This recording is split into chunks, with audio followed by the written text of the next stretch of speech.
Oke, Assalamualaikum warahmatullahi wabarakatuh. Selamat malam, salam sejahtera untuk kita semua.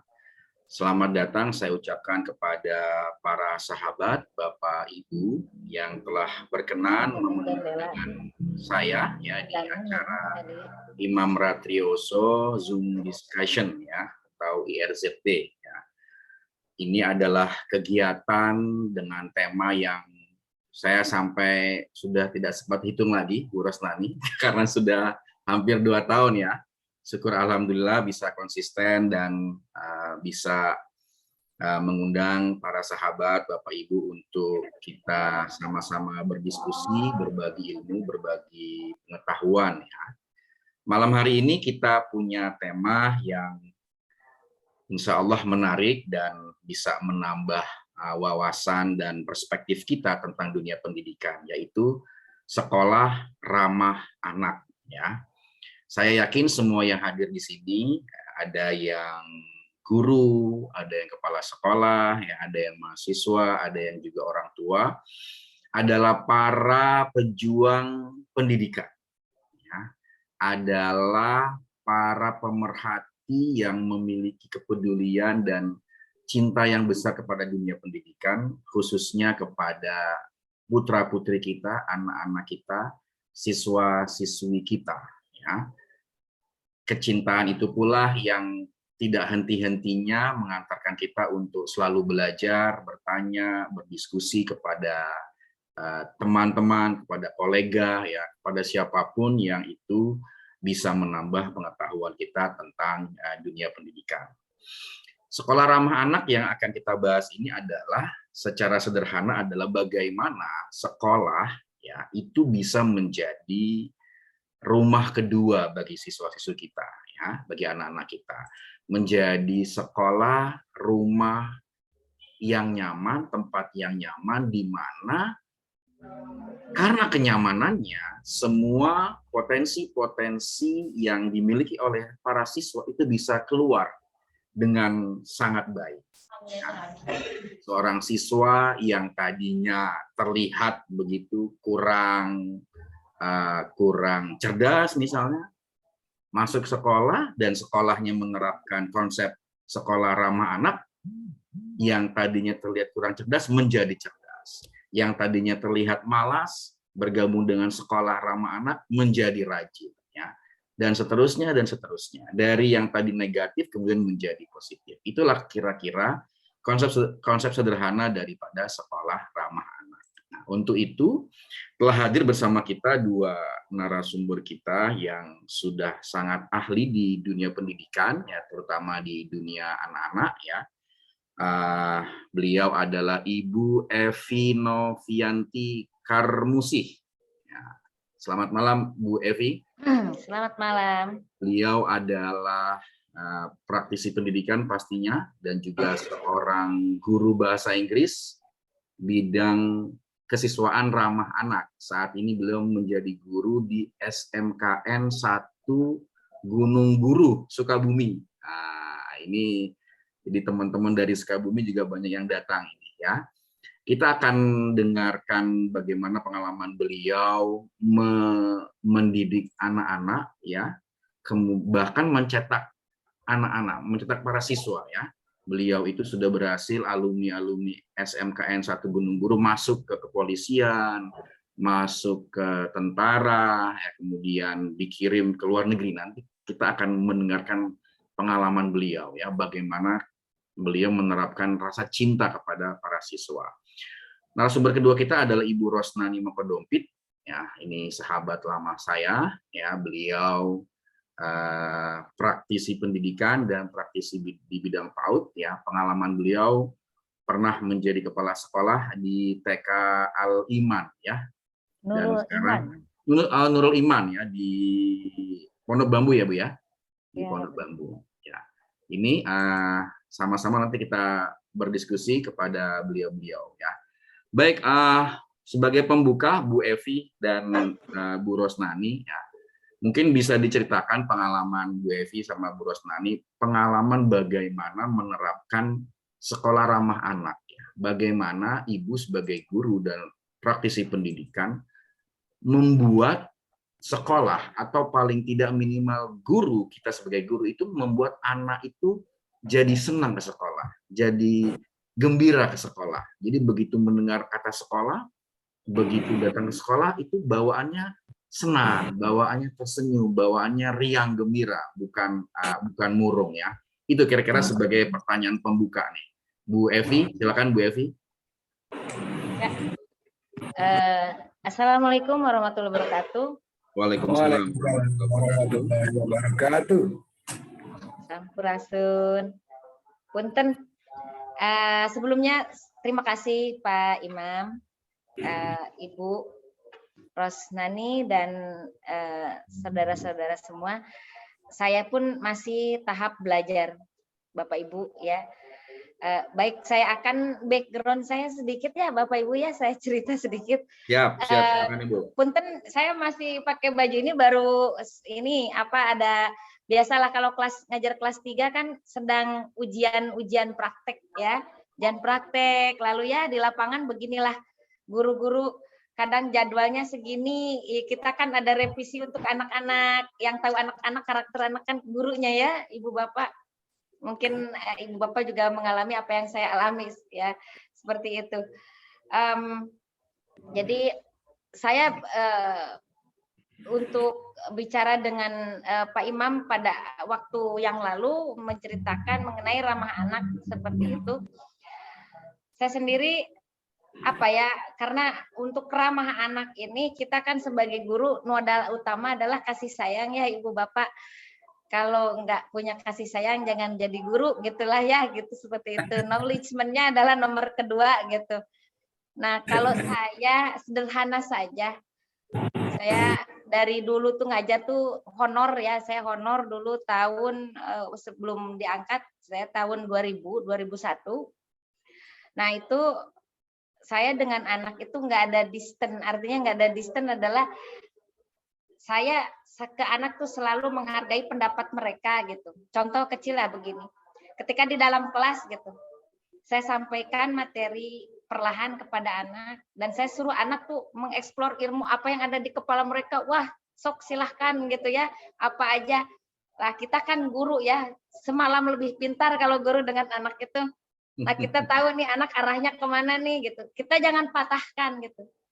Big plus dan saya selalu menyediakan kayak makanan-makanan tuh kayak coklat, yang penting kan makanan sehat gitu, kayak gitu-gitu.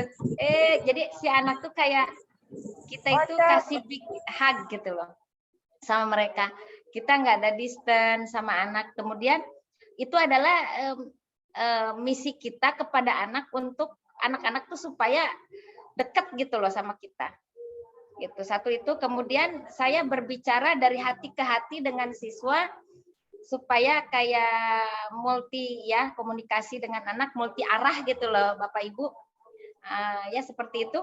Nah, supaya anak tuh curhat gitu loh sama saya. Karena kan kadang-kadang di lapangan nih ya, kita kan nggak bicara teoritis atau apa, di lapangan nih, apalagi saya sekolah ngajar tuh di gunung-gunung gitu ya. Di Geger Bitung lah, di Gunung Guru lah. Di lapangan di mana anak-anak tuh permasalahannya kompleks gitu loh. Ada yang di dalam kelas tuh ngelamun kayak gitu. Nah, kita kan berarti sementara kita dikejar presentasi pencapaian materi gitu loh. Setiap harinya dituntut gitu lah. Nah, tapi di sisi lain anak-anak kan permasalahan kehidupan mereka kompleks begitu. Ya, halo? Ya, lanjut Bu, ya. Kemudian oke, sebentar.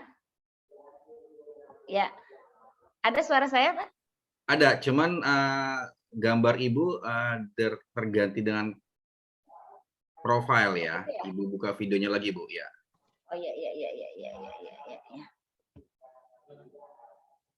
Lagi. Ya, oke. Nah, jadi seperti itu saya mulai membangun, saya dari awalnya adalah membangun komunikasi dulu sama anak tuh.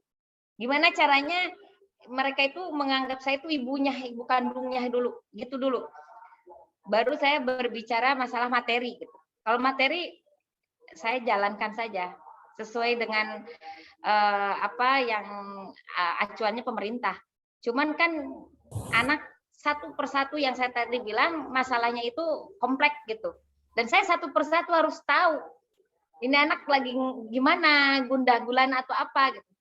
Nah itu sederhana saja sebetulnya, itu caranya itu saya mendekati anak gitu ya. Kemudian setelah itu ketika mereka mulai membuka diri, saya terus mencoba untuk menghargai. Saya hargai pendapat anak, keinginan anak, walaupun itu salah saya nggak patahkan dulu. Saya nggak patahkan karena takut anak kabur, gitu. Menjauh dari saya. Kalau menjauh repot dong saya, gitu. Kehilangan banyak gitu saya. Nah, akhirnya saya hargai dulu apakah mereka kadang-kadang begini punten gitu ya. Punten, saya pernah ya ini saya tidak berbicara mengenai diferensi mengenai agama gitu ya. Saya pernah mengajar di salah satu sekolah Katolik, Bapak Ibu ya. Punten, bukan saya menyerempet ke situ. Kadang-kadang ada anak gini, yang satu tidak menghargai yang ini tidak menghargai yang ini. Nah, disitulah kita, kalau ibarat kata bahasanya main cantik gitu ya. Kita kasih pengertian gitu. Kita kasih pengertian ke anak sehingga mereka harus satu sama lain hidup berdampingan, saling menghargai dan memahami gitu mengenai agama masing-masing gitu. Jadi si A yang misalnya agamanya Muslim gitu harus menghargai ya Kristen gitu. Yang Kristen juga sama, dan mereka harus diberi pengetahuan tentang agama mereka itu. Seperti itu, Mbak. Nah, jadi dari situ aja. Kemudian dari keinginan aja seperti kegiatan-kegiatan ekstrakurikuler begitu. Nah, kegiatan ekstrakurikuler juga sama. Nah, jadi banyak hal yang kita untuk berkepentingan kepada siswa, untuk menyampaikan kepada siswa, yaitu kita dengan bahasa kita gitu. Bagaimana caranya kita berkomunikasi dengan anak? Menurut saya, ini menurut pengalaman saya, kita harus masuk ke dalam relung hati mereka yang paling dalam dulu, kenain dulu dengan cara kita satu adalah menghargai gitu mereka, kemudian apa namanya apa ya, tapi kita juga harus menerapkan kedisiplinan ke anak secara positif ya Bapak Ibu. Banyak hal yang kita harus melihat karakter anak yang unik, karena kan setiap daerah beda-beda ya Bapak Ibu. Karakter dari Gunung Guru mungkin beda dengan yang dari kota gitu. Ya, itu harus dibedakan karena mereka berasal dari keluarga yang berbagai macam suku budayanya seperti itu. Ya, intinya adalah kita lebih ke menghargai keinginan, kemudian karakter, pandangan anak, dan kita sebagai saya gitu ya, khususnya saya sebagai guru adalah meluruskan gitu, tapi dengan cara yang tidak mendiskriminatif anak gitu, seperti itu. Jadi saya ingin anak-anak itu sampai ke curhat ke saya supaya saya sekolah itu dijadikan rumah kedua lah ibaratnya gitu. Mereka pengen ke sekolah karena minimal rindu dulu deh sama saya gitu, sama guru-guru yang lain gitu. Rindu dulu deh gitu. Jadi tidak dianggap scary places gitu sekolah itu. Seperti itu mungkin. Kata kuncinya adalah membuat siswa mau curhat sama guru. Iya. Nah, ya. Ini sederhana, namun pada tataran praktiknya kayaknya tidak sederhana kan? Karena kan itu harus menumbuhkan kepercayaan, kan? Nah, apalagi sekarang anak-anak kita ini anak-anak milenial ya, yang lebih percaya kepada medsos daripada kepada gurunya. Ya. Nah, tadi Bu Evi sudah menyampaikan dengan sangat baik bagaimana cara membuat anak itu mau curhat, berarti harus melakukan pendekatan psikologisnya dulu. Nah, ini tepat sekali nih. Jadi jangan ditanya pelajarannya sudah menguasai apa belum, tapi ditanya perasaannya ya. Sebenarnya para teman-teman saya yakin sudah sering mempraktekkan, menanyakan apa kabar kamu hari ini, sudah makan belum ya kan. Kalau hari Senin kemarin liburan kemana. Nah, itu sesuatu yang sangat emosional karena memang manusia itu secara instingtif memang ya senang ditanya sesuatu yang sifatnya emosional. Nah, itu ya. Kemudian kasih sayang sudah pasti, kemudian nah ini nih memberi reward ya. Jadi guru juga harus punya modal juga. Ya Bu ya. Ya modal tidak harus besar-besar, ngasih coklat, ngasih pulpen gitu ya. Karena secara instingtif lagi-lagi manusia itu suka hadiah, suka diberikan sesuatu ya, meskipun reward itu tidak selalu hadiah. Ya. Apresiasi, terima kasih itu juga adalah bentuk penghargaan hadiah yang paling sederhana. Oke, terima kasih Bu Evi. Nanti kita lanjutkan lagi. Bu Rosani gimana nih, Bu Rosani nih pengalamannya nih mempraktekkan mewujudkan sekolah ramah anak sama anak-anak. Kalau Bu Evi kan tadi kan beliau di SMK ya, berarti levelnya sudah remaja nih anak-anak 15 tahun. Nah, kalau Bu Rosani ini lebih ini lagi ya, lebih anak-anak lagi, anak-anak TK dan SD. Ya, baik. Silakan Bu Rosani. Ya, baik. Terima kasih Pak Imam. Assalamualaikum warahmatullahi wabarakatuh. Salam sejahtera. Salam sejahtera, selamat malam, Om Swastiastu, Salam. Ya. Terima kasih Pak Imam. Sepertinya kalau menghadapi anak-anak sama ya, karena anak-anak kan menurut undang-undang itu ya yang di bawah 18 tahun ya kalau di Undang-Undang Indonesia berarti memang kita memperlakukan mereka spesial sesuai dengan usianya, perkembangannya, dan kebutuhannya. Nah, kalau menurut kacamata saya, bersikap kepada anak ya samalah seperti kita itu mau diperlakukan seperti apa dengan orang lain. Pasti dong kita ingin disayang, dilembuti, ya, diramahkan, disantun, bersikap santun maksudnya kepada kita. Nah, apalagi anak-anak yang masih bergantung kepada orang dewasa. Nah, kebetulan saya praktisi PAUD, anak usia dini, anak golden age, di mana anak-anak yang tidak boleh salah pembentukannya, salah stimulusnya, karena anak-anak ini adalah cikal bakal anak usia dini adalah cikal bakal perkembangan selanjutnya. Nah, untuk anak-anak usia dini mungkin lebih sulit ya, karena anak-anak ini memang berpikirnya saja masih abstrak. Lalu ketergantungan terhadap orang dewasa sangat tinggi. Sehingga kita-kita nih yang orang dewasa yang mendekatkan semaksimal mungkin totalitas kepada anak-anak.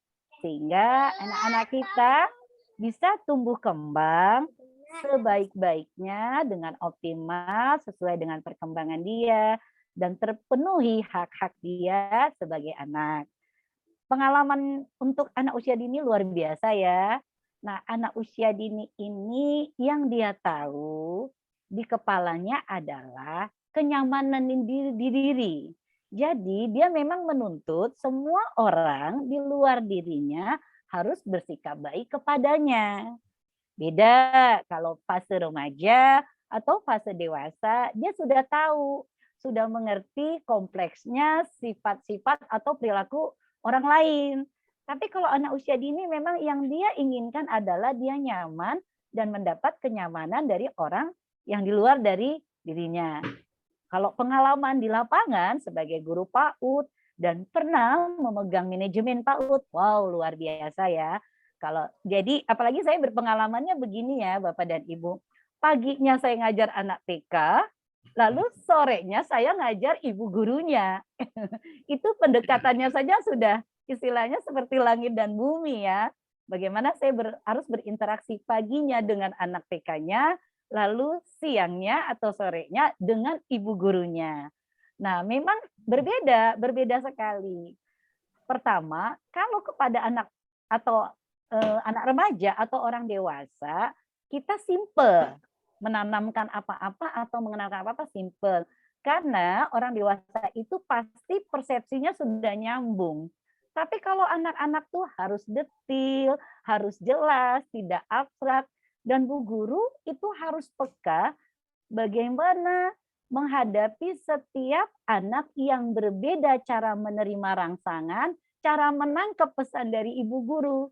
Jadi kita tidak sama ya kalau di usia dini cara menyampaikan pesan atau nasihat aja ke 10 anak, kadang yang klasikalnya 1 kali, sisanya pendekatan secara privasi agar bisa masuk penanaman nilai-nilai atau pendekatan perkembangan anak atau meningkatkan kemampuan anak. Tidak bisa seperti anak remaja atau dewasa bisa dilakukan secara klasikal dan bisa semuanya menerima persamaan persepsinya apa yang kita mau.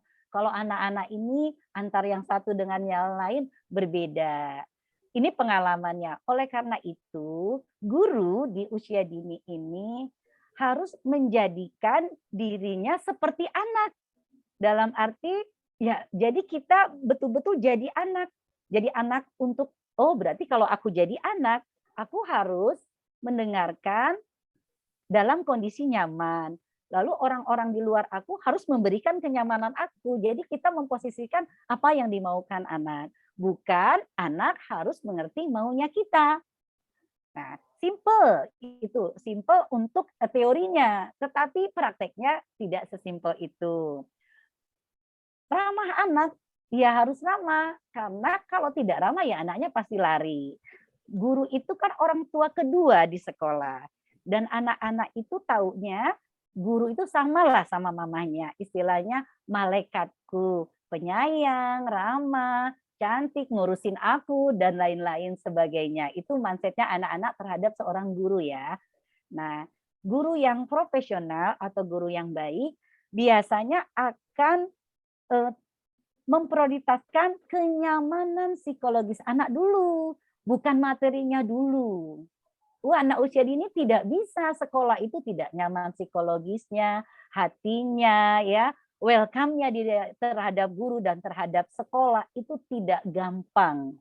Karena persepsi anak-anak terhadap orang dewasa itu berbeda-beda banget. Gitu. Beda dengan orang dewasa, maklumnya sudah banyak. Tapi kalau anak-anak TK tidak, walaupun bu gurunya itu baik, tapi suaranya agak high, agak tinggi sedikit, dia bilang gurunya jahat. Padahal itu cuma suara ya, suara ya. Tapi untuk anak-anak itu ibu guru ini galak sekali kok suaranya gede gitu loh. Padahal mungkin memang kultur budaya bu guru itu memang biasa suaranya kenceng, padahal hatinya baik. Nah, bagaimana caranya guru bisa dalam kondisi apapun diterima anak sebagai guru yang ramah? Itu juga harus ada trik-trik tertentu, Pak Imam. Iya. Ya, pertama harus melakukan pendekatan kepada anak-anak, berkomunikasi, menjadikan teman-teman sebagai teman-teman kecil kita ini sebagai sahabat, dan kita punya empati, simpati kondisi anak-anak itu. Personal ya Pak Imam dan Bapak Ibu semua, personal disesuaikan dengan karakternya anak masing-masing. Wow, berat ya jadi guru PAUD ya. Super banget, dan itulah pengalaman kami sebagai guru. Yang pastinya anak mau diperlakukan apapun sebetulnya sama apa yang ingin diperlakukan orang dewasa. Cuman memang lebih detailnya adalah anak-anak ini sentuhannya harus halus, harus rinci, harus betul-betul mengena, karena mereka memang anak-anak yang masih kecil yang memang sentuhannya nggak bisa salah. Karena persepsinya dia itu masih persepsi apa kata dirinya. Itu saja sih kalau menurut saya, Pak Imam, karena akan panjang lebar kalau membahas anak-anak PAUD. Oke, makasih Bu Roslani, menarik sekali nih. Saya menyimaknya serasa seperti anak TK lagi Bu Roslani. Karena Bu Roslani sedemikian kentalnya yang menjiwai guru TK. Yang menarik adalah untuk para guru, terutama guru-guru di PAUD ya, adalah menjadikan dirinya ini seperti anak lagi. Gitu ya. Ini memang sangat selaras dengan teori-teori psikologi ya dalam konteks berkomunikasi ya, tidak hanya kepada anak tapi juga kepada remaja ya. Guru dan orang tua itu harus memposisikan diri kalau ke remaja itu sebagai teman ya. Nah, dengan anak-anak juga berarti seperti anak-anak lagi ya. Mungkin malam ini kita bisa memahami kenapa para guru TK itu pada awet muda ya Pak Tri ya. Karena mereka setiap hari mengecas jiwanya seperti halnya anak-anak ya.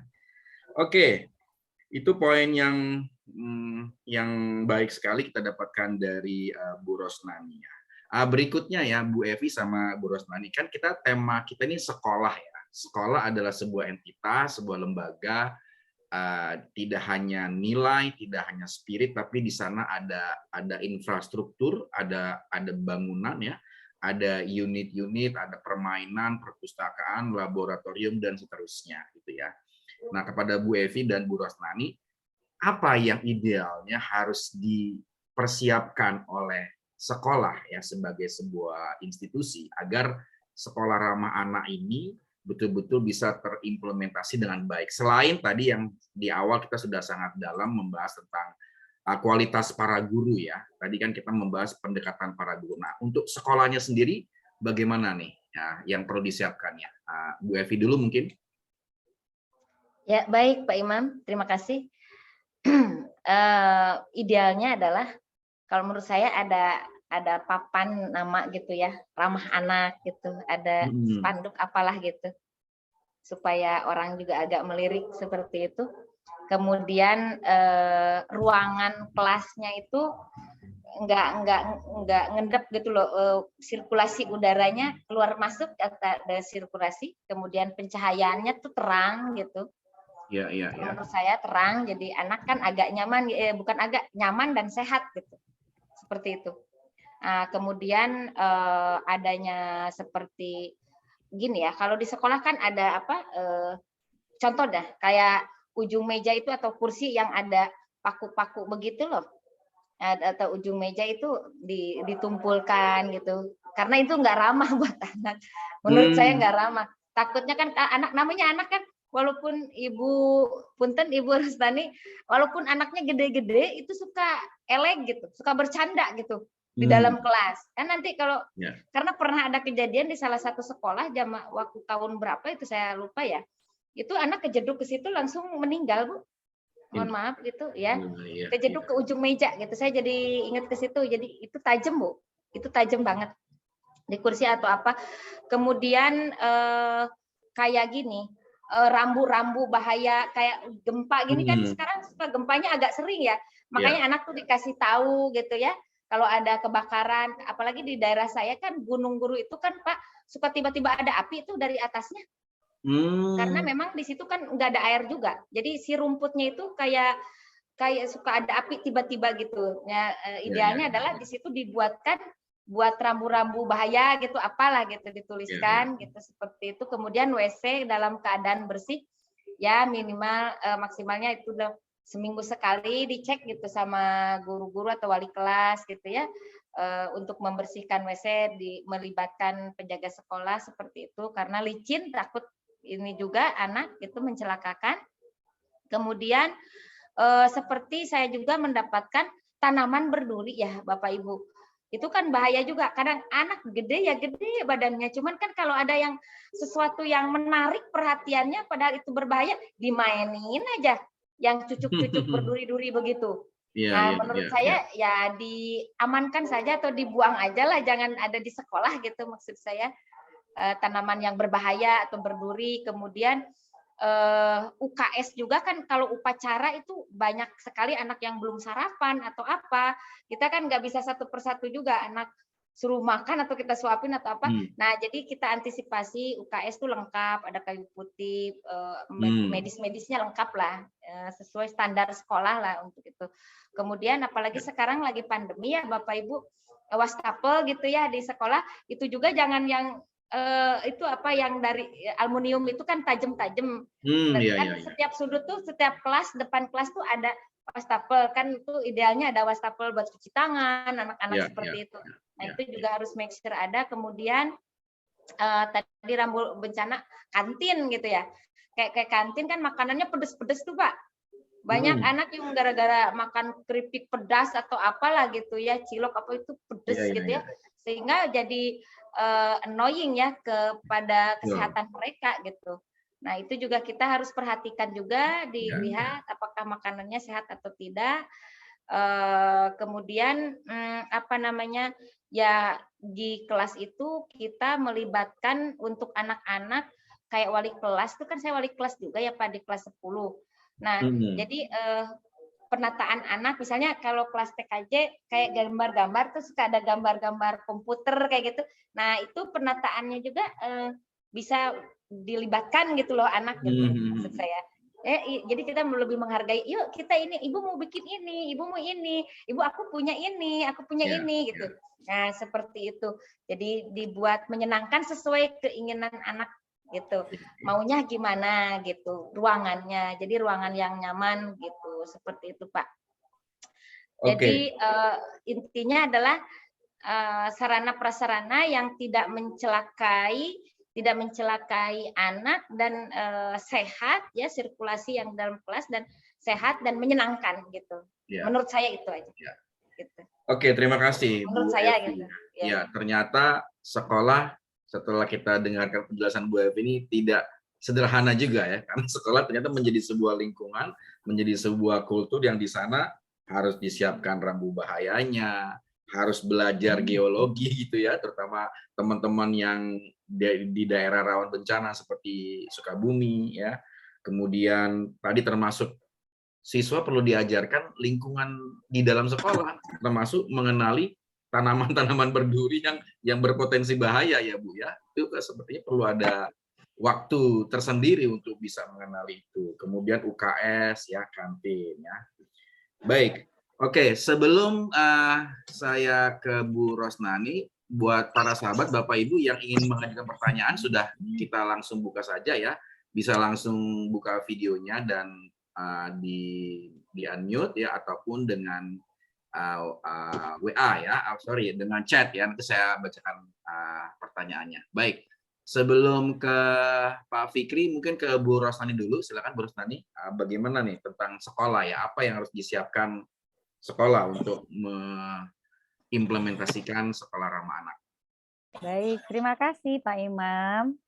Kalau untuk sarana prasarana standar ya, setiap sekolah ada acuan sarana prasarana karena memang diatur oleh pemerintah, juga ada standarnya karena ini bagian dari penilaian untuk akreditasi juga, untuk kenyamanan anak juga, apalagi di PAUD. Di PAUD itu semua settingannya harus memenuhi kenyamanan dan kebersihan untuk anak. Karena anak-anak ini, anak usia dini itu kan sensitifnya itu lebih tinggi terhadap kondisi lingkungan dibandingkan anak-anak remaja dan orang dewasa. Debunya tidak boleh banyak sedikit. Nah, istilahnya seperti itu. Dan anak-anak, memang anak-anak sekarang istilahnya anak milenial ya Pak Imam, bukan zamannya anak kita gitu loh. Anak-anak sekarang memang juga sangat spontan. Contoh aja, Bu Guru, kok WC-nya seperti ini ya? Nggak seperti di rumah ya. Kalau di rumah kan sudah jongkok ya. Duduk, maaf, kita yang jongkok kan zaman dulu. Padahal orang-orang seangkatan kita tuh sukanya yang jongkok karena lebih enak gitu ya. Tapi anak-anak kan mau milih, dia maunya yang duduk. Terus, nah dari sarana prasarana sudah pasti untuk anak usia dini memang harus prepare sekali. Pertama bentuknya itu tidak membahayakan dan terjangkau oleh anak-anak. Jadi nggak bisa dikasih kursi yang besar atau meja yang besar. Semua wastafel, kursi, meja, bentuk tangga, permainan sudah dikondisikan, disesuaikan dengan tinggi dan berat badannya anak, dan juga kenyamanan anak itu sudah pasti. Lalu untuk di manajemen ya Pak Imam dan Bapak Ibu semua, Bu Guru ini punya tupoksi yang harus dilakukan, nggak boleh cemberut, nggak boleh istilahnya perkataannya itu menyakiti, walaupun istilahnya kesannya hanya judgement atau katanya bercanda. Tidak bisa juga karena tidak semuanya anak itu bisa menerima dengan bercandaan ibu guru. Pengalaman kami di lapangan ada yang niatnya Bu Guru bercanda, ternyata ada anak yang sangat sensitif dan itu sudah menyakitkan dia sehingga dia mogok sekolah. Jadi sekolah juga harus menyediakan tupoksi sikap perilaku guru, dari rahmanya, senyumnya, cara memanggilnya anak-anak, cara mendekati anak-anak, bagaimana bentuk bimbingannya, mengevaluasinya sampai sedemikian detailnya agar sekolah ramah anak itu dapat berjalan dengan baik. Lalu juga keamanan, harus ada ID card ya, ID card. Proses penjemputan itu tidak asal-asalan. Bagaimana caranya? Semua sistem sudah dirancang sedemikian rupa dan disosialisasikan kepada orang tua murid. Jadi hal-hal yang tidak diinginkan, salah jemput lah, anak pulang sendiri tiba-tiba lari, itu insya Allah tidak terjadi. Jadi memang sarana prasarana, lalu job desk tupoksi guru, lalu proses manajemen alur penjemputan ya, bagaimana orang tua menghubungi guru dan istilahnya intervensi orang tua terhadap sekolah itu sejauh mana, semua sudah dirancang, semua sudah dibuat sedemikian rapi dan sudah disosialisasikan kepada orang tua di saat tahun ajaran baru. Jadi untuk sekolah ramah anak itu semua istilahnya bergandengan tangan. Yayasan, guru, juga orang tua murid. Dari saya kira-kira itu Pak Imam. Baik, terima kasih Bu Rosnani ya. Jadi ini kerja sama semua pihak ya, yayasan, kepala sekolah, guru, orang tua ya, termasuk dalam menyiapkan sarana dan prasarana tadi ya, karena terutama untuk anak-anak PAUD ya, sensitivitasnya yang tinggi ya, kemudian keamanan ya, kita paham sekali beberapa tahun lalu banyak kasus-kasus penculikan anak ya, yang bisa saja terjadi di sekolah, maka keamanan, nempek ya, mekanisme bagaimana antar jemputnya itu mesti dipahami. Oke, terima kasih Bu Rosnani. Tadi sudah ada yang mau bertanya ya, Pak Fikri ya. Silakan Pak Fikri. Langsung dibuka. Baik, ya. Terima kasih. Terima kasih Pak Imam atas waktunya. Assalamualaikum warahmatullahi wabarakatuh. Waalaikumsalam warahmatullahi wabarakatuh. Terima kasih atas paparannya Ani. Ya, sebelumnya izin memperkenalkan diri. Saya Fikri. Kebetulan sekarang saya adalah mahasiswa pendidikan guru sekolah dasar, Ibu dan Bapak. Dan sebenarnya saya juga bisa dikatakan sebagai praktisi pendidikan juga, namun ya tidak di SD gitu, di tatanannya SMP.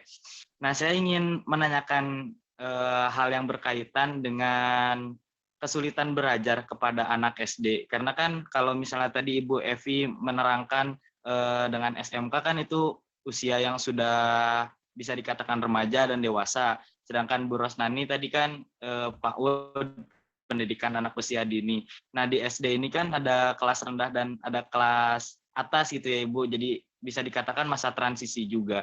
Nah ada beberapa hal yang membuat anak itu kan kesulitan belajar Ibu. Salah satunya adalah faktor eksternal, bisa dari faktor lingkungan dia ataupun faktor keluarga gitu.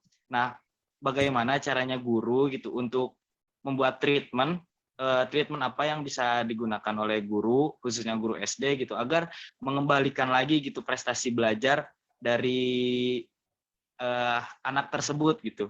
Jadi ini kasusnya prestasinya tuh awalnya sudah baik Ibu ya, lalu turun gitu kan prestasinya, berarti kan ada faktor-faktor yang mempengaruhi gitu. Nah bagaimana caranya kita mentreatment untuk mengembalikan kembali prestasi belajarnya? Mungkin itu saja yang ingin saya sampaikan. Terima kasih Pak Imam.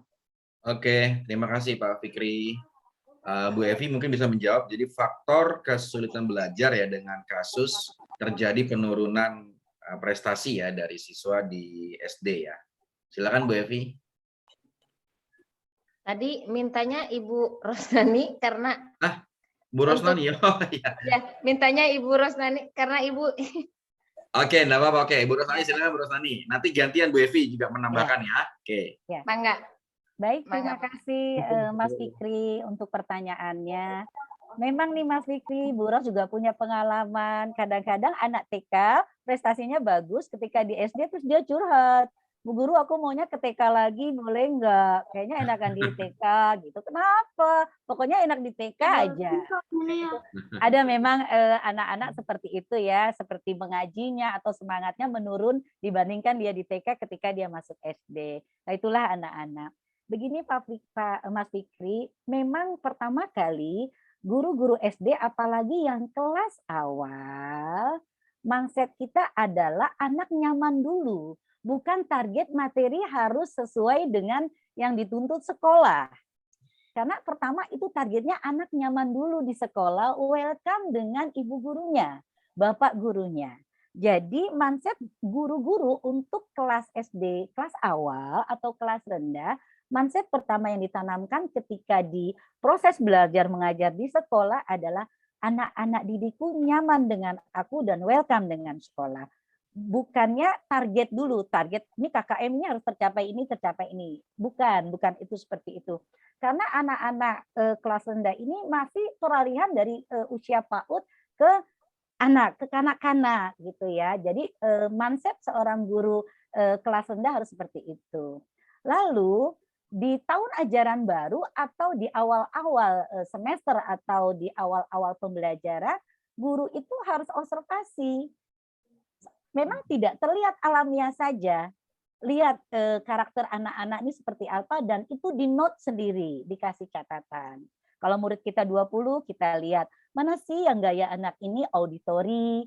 Maksudnya senangnya istilahnya mendengar. Dia tidak menatap kita, tapi dia hanya nunduk gitu loh. Tapi kalau ditanya nyambung berarti dia auditori. Terus ada anak kita lagi petakilan ya, nggak bisa diem gitu. Diterangkan sedikit, dikit-dikit berdiri, dikit-dikit jalan. Berarti anak ini memang lebih pada kinestetiknya ya gitu ya.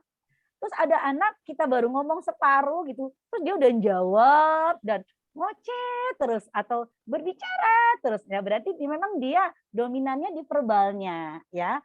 Nah, guru yang profesional itu harusnya sudah punya note itu loh. Note anak-anakku tuh seperti apa sih karakternya, siapa yang auditori, gayanya siapa yang kinestetik dan siapa yang yang visual ya. Nah, seperti itu. Kalau sudah punya note, nanti ketika kita memberikan materi kepada anak-anak didik kita, harus tiga-tiganya tersampaikan.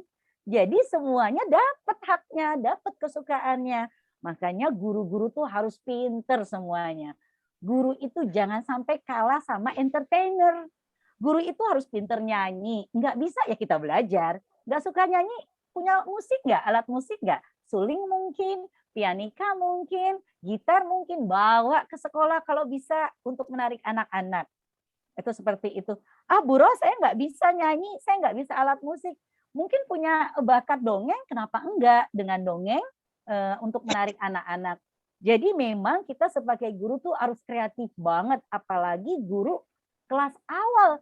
Kelas yang tinggi-tinggi saja boring kalau gurunya monoton.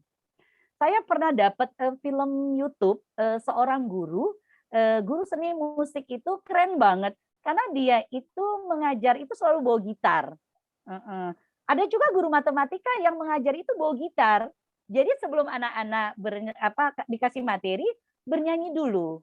Nah itu Mas Fikri contohnya. Bu Ros sendiri saat ini guru TK. Saya itu kalau pertama kali membuka pembelajaran itu setelah salam saya selalu sapa anak-anak. Ini juga boleh diambil sama Mas Fikri di kelas rendah ya. Ini sampel ya. Selamat pagi, maaf saya panggil nama. Selamat pagi Imam sayang. Bagaimana perasaannya hari ini nak? Itu satu persatu. Bayangkan 20 anak kebagian disapa. Mungkin Mas Fikri bertanya, loh kapan materinya? Gitu lah. Yang penting welcome dulu. Nyaman dulu anak-anak. Karena kalau anak-anak sudah welcome dan nyaman sama kita, materi itu jadi sedikit tapi bisa jadi cepat. Sedikit bisa jadi cepat. Tapi anak-anak tidak welcome dengan ibu guru, dengan bapak guru, dan tidak nyaman di sekolah, materi sedetil apapun nggak dapet. Untuk kelas rendah ya. Jadi disapa dulu, jadi dia dihargai gitu loh ya. Oh ternyata guruku kenal sama aku ya gitu. Oh guruku nyapa aku ya. Nah sudah disapa semuanya, bukan secara klasikal tidak. Memang itu buang waktu, tapi ini minimal untuk istilahnya menarik bahwa aku guru yang asik loh untuk istilahnya menghipnotis anak atau istilahnya menjadikan figur yang dirindukan anak, guru yang dirindukan anak. Nah, disapa nanti bisa memanajemen waktu. Kalau tidak bisa berbahasa basinya panjang karena ngejar waktu, jangan lupa disapanya per orang. Selamat pagi Imam. Kalau tidak tanya kabarnya dan ini langsung, selamat pagi Tri, selamat pagi Evi, selamat pagi Alfida, selamat pagi Bobby, sampai seperti itu. Jadi anak merasa dihargain, ih guruku kenal aku loh, itu satu. Lalu yang kedua ada ice breaking. Jadi jangan materi dulu, tetap ada ice breaking seperti tadi. Mas Fikri bisa nyanyi, boleh nyanyi. Mas Fikri bisa ngelawak, silakan ngelawak. Mau mendongeng, mendongeng. Karena anak-anak ini kan transisi dari rumah ke sekolah itu nggak gampang. Ada yang dari rumah itu karena terpaksa istilahnya ke sekolah. Ada yang mandinya diguyur sama mamanya dipaksa. Ada yang diseret dan lain-lain. Jadi problematika ketika dia proses dari rumah ke sekolah itu atau walaupun Zoom, saat dia mulai Zoom sama sebelum Zoom itu mereka pasti punya masalah-masalah intern di rumahnya. Tetapi kalau gurunya asik, gurunya welcome, dan gurunya memberikan kenyamanan dan keasikan, biasanya anak-anak tuh hormonnya tuh hormon yang asik. Jadi dia welcome dan melupakan kesedihannya. Nah kalau untuk metode pembelajaran harus 3 tadi. Jadi harus mengikuti 3 gaya belajar. Jadi ada visualnya, ada kinestetiknya, lalu ada verbalnya juga ada ya, visual, kinestetik, lalu ada verbalnya. Jadi ada video untuk anak-anak yang sukanya visual. Nah, apalagi kalau Zoom ya gampang, bisa share screen film-film di YouTube. Nah, kalau umpamanya langsung mungkin bisa ada infokus di sekolah. Lalu ada kinestetik, pakai tepuk, pakai gerak dan lagu ya, pakai pantomim, naik tebak-tebakan. Visual juga pakai verbal juga boleh dengan ceramah atau dengan bernyanyi dulu. Contoh begini, kalau Mas Vicky suka bernyanyi, umpamanya tambah-tambahan nih ya, bisa loh pakai lagu. Pak Guru punya pensil 2 buah jumlahnya, ditambah imam 1, jadi tinggal berapa? Wow, kalau guru kelas rendah bisa kayak gitu, penuh kelasnya, nggak ada yang nggak masuk. Jadi itulah kira-kira Mas Fikri dari Bu Ros ya.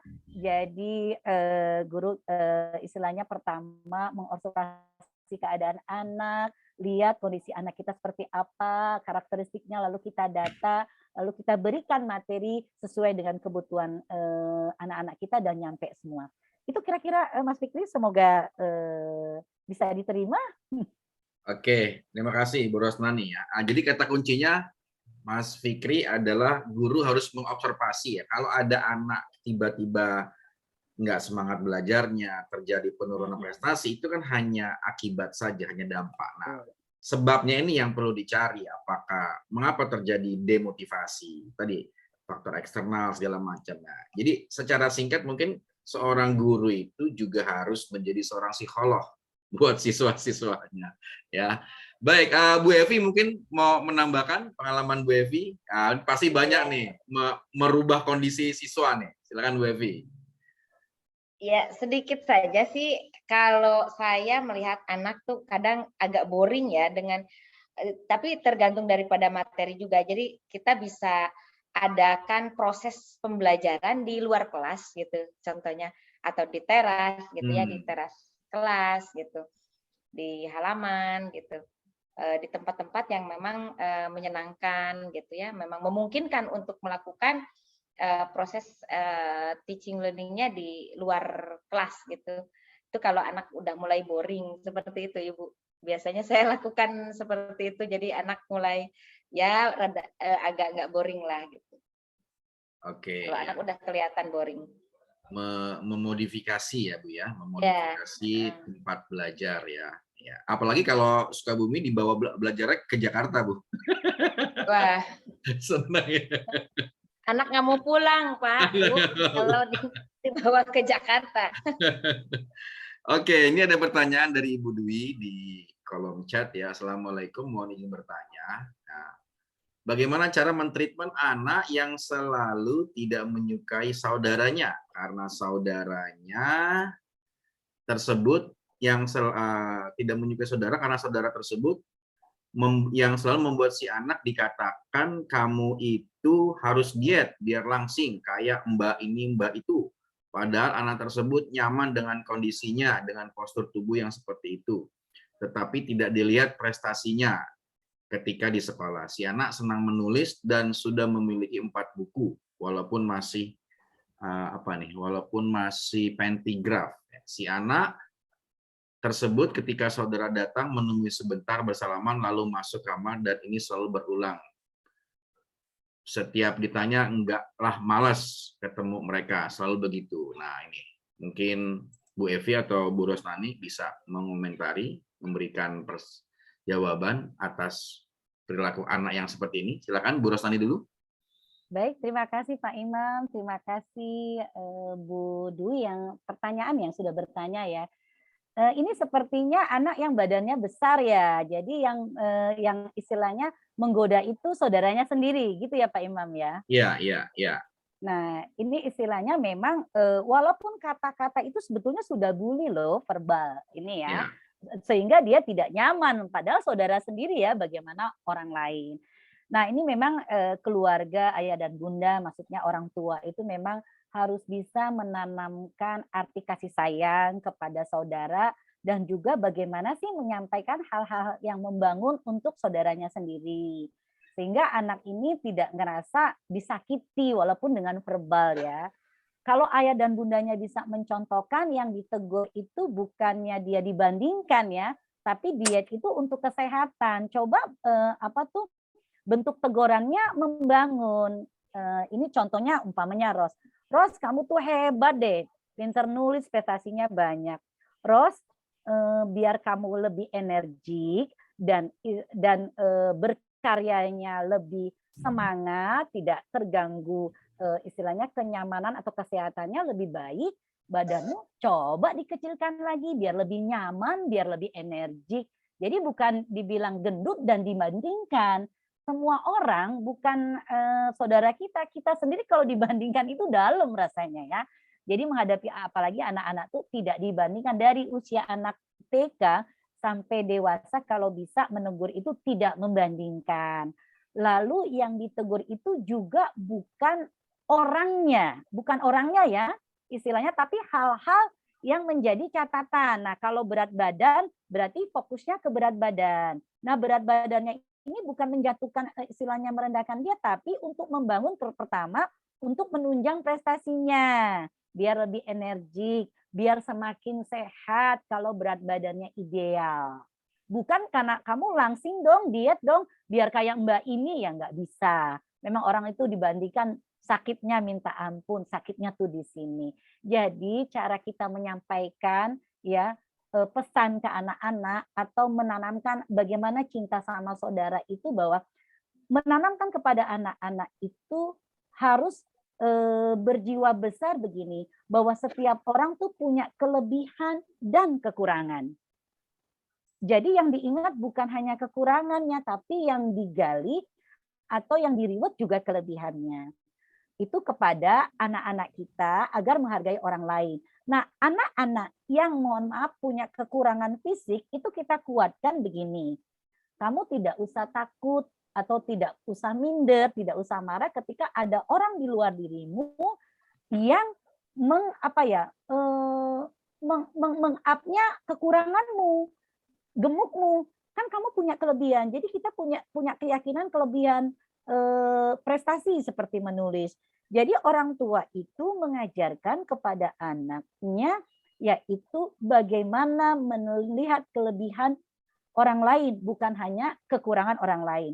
Di satu sisi juga menanamkan kepada anak, di luar diri kita memang ada orang-orang yang tidak sepaham dengan kita, sehingga kata-kata mereka mungkin niatnya baik, tapi cara menyampaikannya tidak baik, sehingga kita yang sensitif. Dan diajarkan kepada anak-anak kita juga tidak boleh terlalu baper menghadapi komenan orang lain. Tidak boleh baper, tidak boleh sensitif. Kalau ada masukan dari orang lain, apapun bentuknya, mau gayanya kasar, spontan atau enggak, kita renung. Ada kebaikannya tidak, gitu. Kalau ada kebaikannya diambil. Kalau tidak ada kebaikannya, ya cuek saja. Jadi seperti itu kalau menurut saya ya, Pak Imam. Oke, jadi memberikan peringatan ya kepada anak yang tadi yang suka dalam tanda kutip membuli dan menguatkan kepada korban bully ya. Itu mungkin ya bahasa kesimpulannya ya, Bu Dwi ya. Oke, Bu Evi mungkin mau menambahkan? Ya, sama seperti Ibu ya, pada dasarnya sama seperti Ibu. Jadi kita apalagi sebagai ibu di sekolah, ibunya di sekolah pasti agak cerewet dengan bapaknya di sekolah gitu. Kita selalu mengingatkan kepada anak-anak hal-hal yang terkait untuk pembentukan karakter yang positif ya. Seperti misalnya anak lebih empati dan tidak non diskriminatif gitu ya, seperti anti radikalisme, seperti apalagi bullying gitu ya. Kita berikan pemahaman-pemahaman seperti itu. Kemudian kita lebih cinta terhadap sesama, cinta terhadap budaya, bangsa, negara seperti itu. Cinta perdamaian, cinta kebersihan gitu. Dan kita lebih mengajak anak untuk empati untuk melakukan hal tersebut. Jadi pada dasarnya sama dengan Ibu Rosnani gitu. Cuman mungkin kalau guru perempuan ya Bu agak cerewet gitu ya, agak frekuensi untuk berbicara hal-hal tersebut.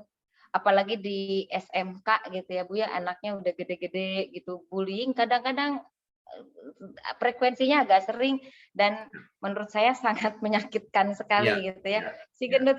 Nah, kita sebagai orang tua di sekolah memang harus mengingatkan hal-hal yang terkait dengan pembentukan positif ya karakter anak seperti itu. Mungkin itu saja, Pak. Oke, Bu Evi, ini saya menarik ya. Saya singgung juga karena sudah ada yang memulai tentang bullying ya. Pengalaman saya, Bu Evi, Bu Ratna sebagai psikolog, saya banyak sekali seringkali menemui kasus-kasus di orang dewasa yang itu permasalahannya karena dia pernah menerima bullying pada masa kecilnya, pada masa sekolahnya, dan itu terjadi di sekolah gitu.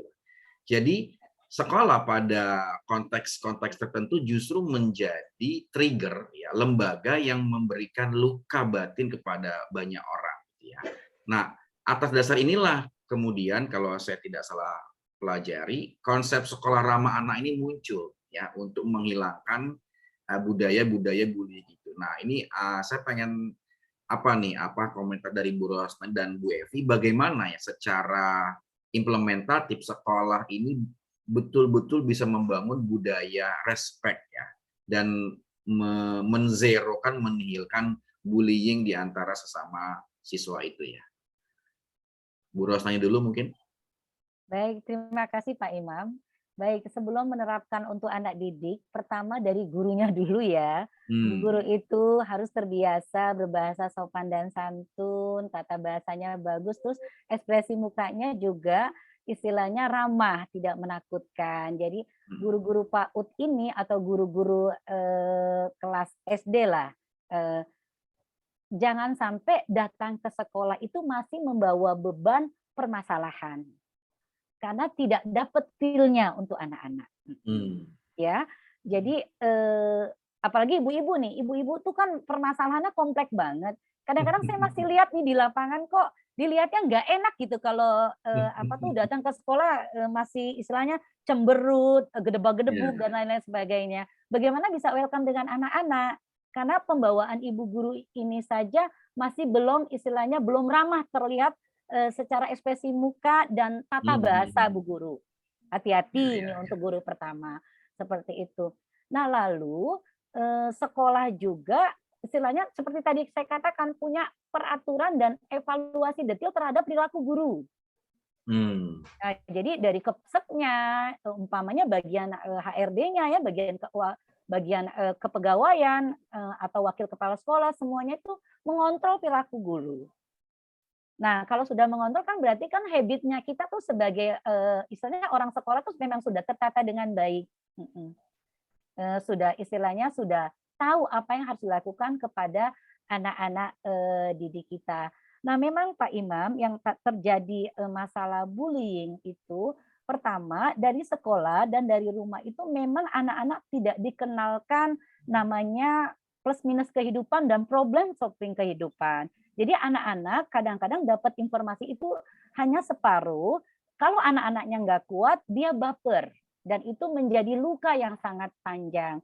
Ini tugasnya kita sebagai guru dan orang tua itu menanamkan kepada anak-anak itu, jadi pembelajaran tuh bukan materi aja loh sebetulnya, kekuatan anak dalam bersikap, kekuatan hati ya, dia bisa tetap survive dalam kondisi apapun ya, dia tidak baper dengan kondisi apapun dan dia bisa problem solving dari yang kecil sampai yang besar, sebetulnya dari kecil sudah ditanamkan sehingga dia tetap positive thinking walaupun apa yang dia alami. Kebanyakan guru atau orang tua tidak scare yang ini loh, masih mikirin materi. Jadi kategori anak hebat itu yang cerdas hafalannya, yang pinter membaca, yang hafalannya istilahnya tuntutan dari target sekolah itu bagus. Bukan anak ini istilahnya santun bahasanya, lalu dia bijaksana menerima kondisi apapun, lalu tidak cengeng, tidak baper, tidak cemen, itu istilahnya. Itu hal-hal seperti itu tidak ditanamkan dari kecil, sehingga dia tidak bisa survive di usia besarnya. Nah, dari kecil orang tua dan sekolah itu sudah menyiapkan, terutama sekolah ya. Sekolah itu nih apalagi gurunya harus menanamkan kepada anak-anak bagaimana sih jadi anak-anak yang menghargai orang lain. Bagaimana sih jadi anak yang kuat dalam kondisi apapun. Bagaimana sih jadi anak-anak yang tidak baper melihat orang lain di luar dirinya tidak seperti dia kebaikannya, tidak seperti dia santunnya, tidak seperti dia kuatnya, dan tidak seperti dia semangatnya. Sehingga anak-anak Indonesia kalau sudah disiapkan sedemikian detail, istilahnya berkembangnya sangat baik. Jadi memang sekolah, orang tua itu memang harus betul-betul untuk anak-anak itu memang nggak bisa main-main, fokus karena anak-anak ini aset gitu loh. Itu sih kalau dari saya Pak Imam ya.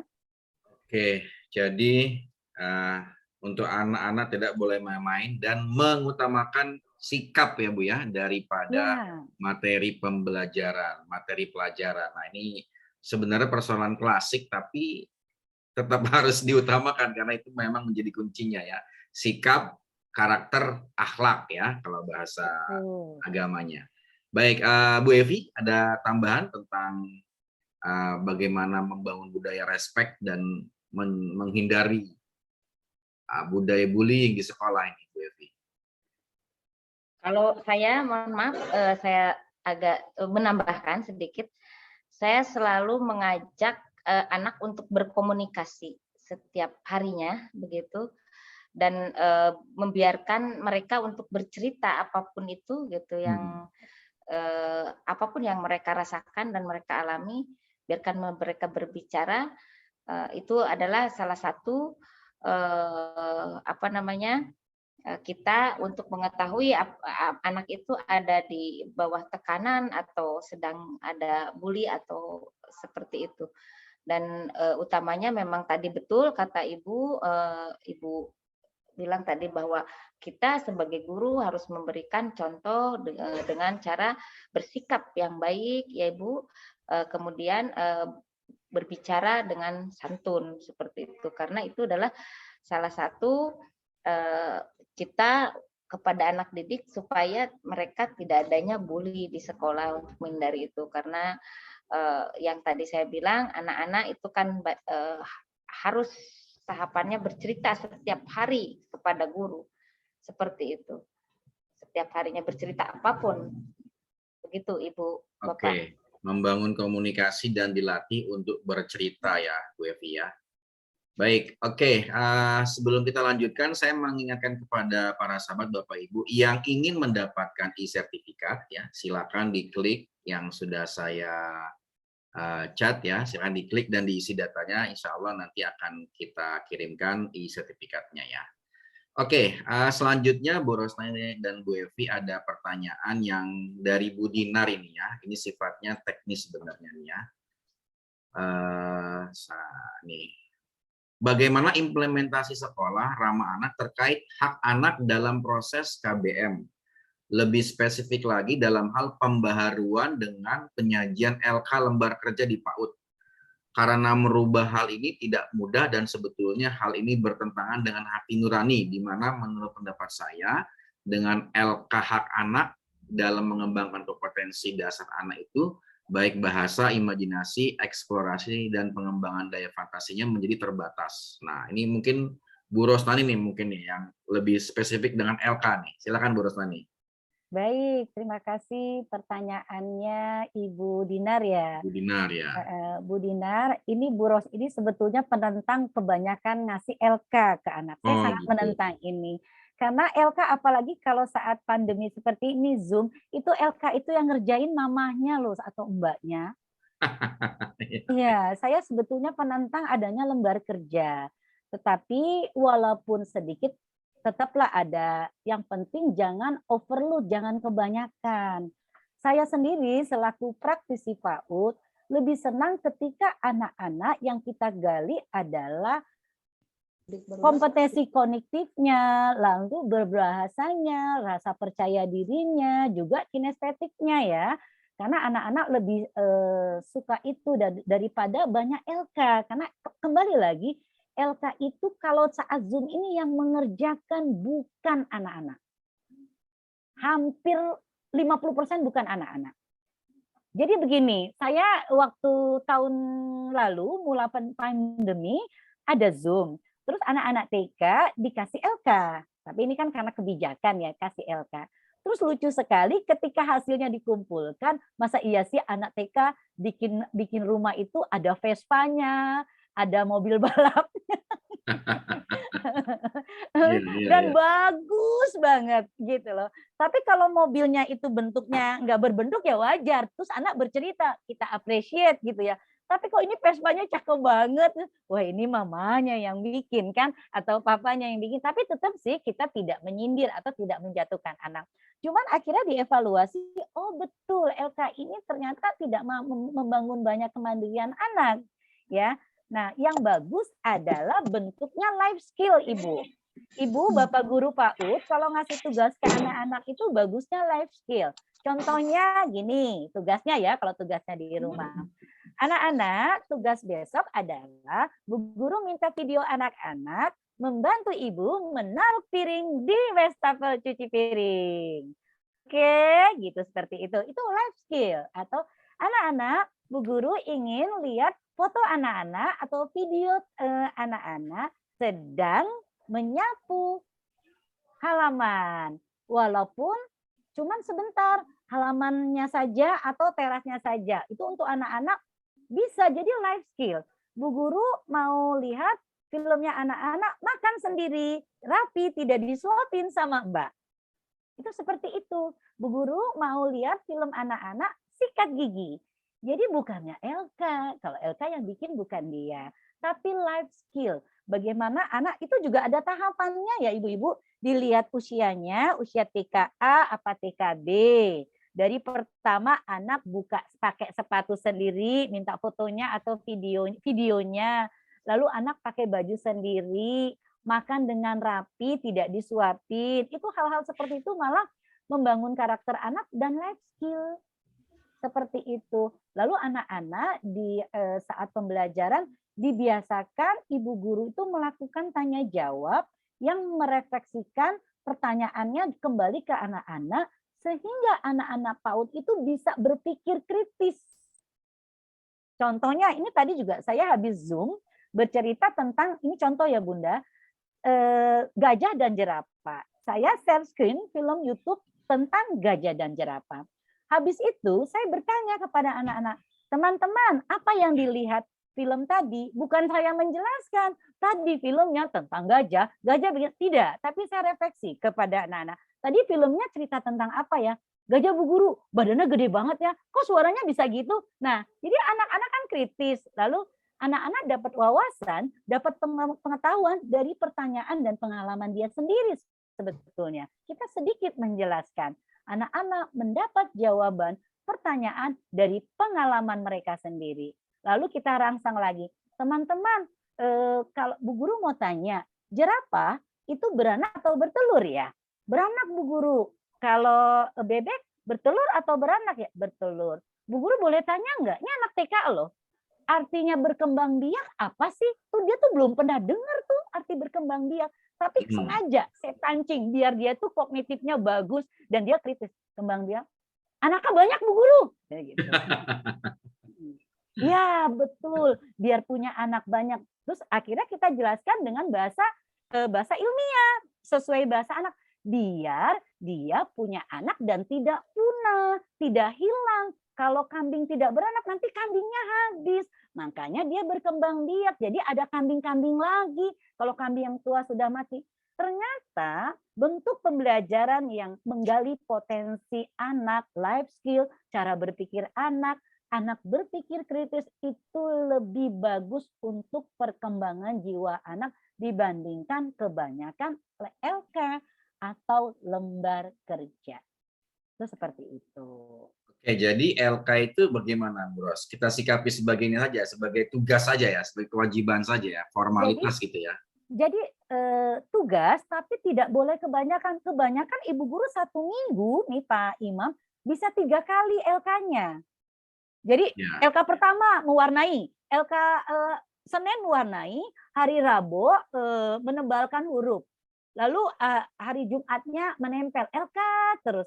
Kapan berkomunikasi dengan anak? Kapan anak-anak menunjukkan atraksi dia berpantomim? Bagaimana sih gaya gajah berjalan? Bagaimana sih berpantomim gaya makan yang baik dan benar? Bagaimana sih anak-anak bisa bercerita tentang pengalaman libur kemarin?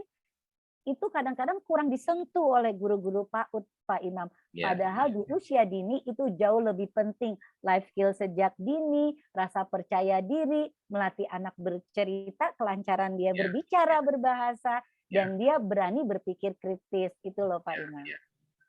Baik, Bu Rosnani, ini juga ada penguatan dari Ibu Debbie ya, setuju sekali jika LK itu menghambat kreativitas ya.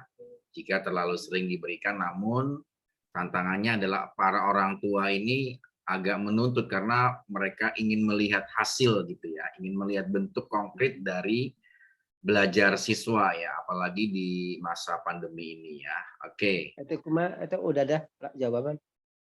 Berikutnya ini ada pertanyaan dari sebentar. Dari Bu Evi ya, Bu Evi bertanya, bagaimana para orang tua ya, sikap para orang tua ketika mengetahui ada beberapa guru atau katakanlah oknum guru yang tidak ramah kepada anak ya, seperti tidak komunikatif, hanya mementingkan formalitas laporan tugas dan nilainya. Ini bagaimana nih kita menyikapi oknum-oknum guru yang seperti itu, Bu Evi ya. Silakan Bu Evi, buat orang tua. Ya, di sini kan untuk peduli anak, ramah anak itu bukan hanya guru, kepala sekolah atau elemen sekolah saja, akan tetapi orang tua siswa dan pihak-pihak lainnya, masyarakat itu juga sama harus terlibat ya ke dalam masalah ramah anak gitu. Jadi adanya seperti contoh sekarang kan ada grup WA gitu. Membuat grup WA dengan orang tua, kita bisa berkomunikasi terutama untuk wali kelas seperti itu. Wali kelas kalau di guru BK ya, kalau guru BK kan akan umum ya dengan wali kelasnya, dengan para orang tua, komite dan sebagainya. Tapi kalau wali kelas kan dengan para orang tua di situ kita banyak berbicara gitu. Terhadap orang tua seperti itu Pak Imam, untuk mengantisipasi kita hubungan kita dengan orang tua. Oke, jadi mengoptimalkan sarana komunikasi ya yang sepertinya sudah difasilitasi oleh guru kelasnya ya di WA group gitu ya. Itu juga Bu Evi yang pernah saya lakukan dengan anak saya sendiri. Saya pernah melihat salah satu guru pelajarannya ini membuat soal yang menurut saya ini terlalu sulit begitu ya. Akhirnya saya langsung menyampaikan ini ke wali kelasnya dulu gitu loh. Nah, jadi ibaratnya ilmu bola sodok itu tidak langsung Ya, gitu kan, karena memang menjaga harus. perasaan gitu kan, Ya, ngomong ke guru kelasnya, ke wali guru kelasnya, nah, wali kelasnya. kelasnya nanti yang menyampaikan gitu ya. Ya. Bahkan untuk ini aja Pak Imam, mohon maaf kalau yang saya alami begitu seperti itu kemarin, seperti pengambilan kartu gitu kan dilakukan oleh anak seperti itu, anaknya ada yang sakit atau ada yang pergi kemana, itu kita menghubungi. Kadang-kadang kan kalau namanya sinyal itu sulit ya, di daerah-daerah kami ini sinyal sulit, kita mencoba menghubungkan ke tua seperti itu. Jadi jadi ke wali kelas dulu. Kalau misalnya anak ada masalah dengan dengan guru mata pelajaran, dengan bullying juga, dengan pihak lainnya di dalam sekolah, itu lewat wali kelas dulu. Jadi orang tua siswa berkomunikasi, membangun komunikasi dengan baik, yang sekarang kita bisa menggunakan WA group gitu. Ya, seperti itu. Ya. Karena memang itulah fungsi guru wali kelas ya Bu ya, sebagai koordinator kelas ya. Oke, ini ada Ibu Debbie ya. Ibu Debbie ini TK Khalifah ya. Ini beliau sudah menerapkan nih sekolah ramah anak di sekolahnya. Kita mungkin perlu mendengarkan testimoni beliau ya. Silakan Ibu Debbie ingin menyampaikan atau menambah memperkuat diskusi kita. Ibu Debbie silakan. Ya. Iya. Silakan Ibu Debbie. Iya, baik Pak Imam. Terima kasih banyak. Tadi pemaparan Ibu Ros dan juga Bu Evi, alhamdulillah ya. Tadi sudah sangat lengkap dan padat gitu. Saya cuma ingin menambahkan saja sih, memang sekolah kami kan masuk sekolah ramah anak di tahun 2020 sampai saat ini. Kita kan membuat program kerja ya.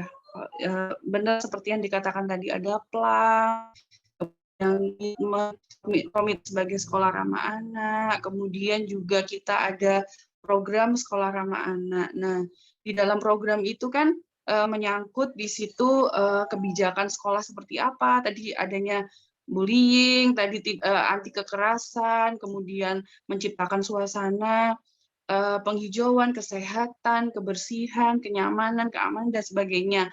Kemudian peserta didik dan tenaga pendidik dan tenaga kependidikan yang seperti apa gitu, sampai dengan hubungan komunikasi dengan orang tua. Nah tadi itu sudah disampaikan semua oleh Bu Ros. Yang mungkin saya ingin tanyakan ini kepada Bu Ros sebagai pakar PAUD ya, karena kebetulan saya juga di TK gitu. Saya sebenarnya ingin mengembangkan gitu ke suatu kegiatan inovatif itu yang berhubungan dengan sekolah ramah anak itu seperti apa kira-kira gitu. Dan di dalam program, mungkin saya akan masukkan di dalam program sekolah ramah anak di tahun ajaran depan gitu. Kira-kira pandangan seperti apa yang bisa saya tambahkan selain dari hal-hal tersebut tadi yang sudah disebutkan, insya Allah sudah masuk ke dalam program sekolah ramah anak kami. Begitu Pak Imam mungkin. Terima kasih banyak. Terima kasih Bu Debbie.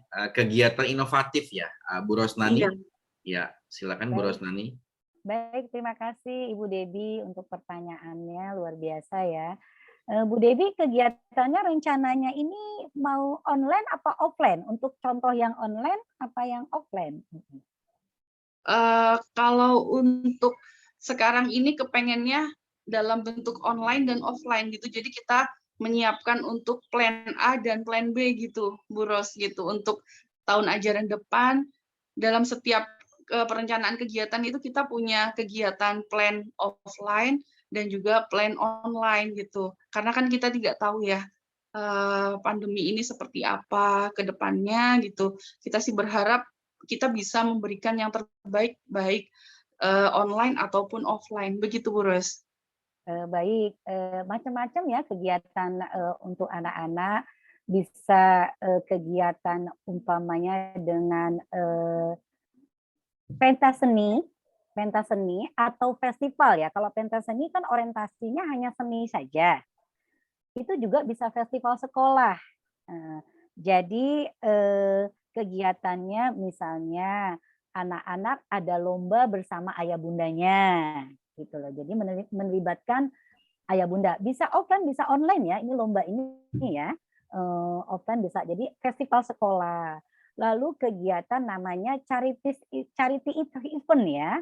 Jadi berbagi ya, kegiatan berbagi bisa virtual juga bisa offline dengan orang-orang yang tidak mampu. Jadi melibatkan anak-anak untuk berbagi, bahwa anak-anak juga bisa istilahnya punya empati dengan orang di luar dirinya. Itu jadi tadi festival sekolah, entah dengan lomba seni atau lomba keagamaan atau lomba keluarga, family gathering, atau charity event ya, hari berbagi, itu sekolah ramah anak.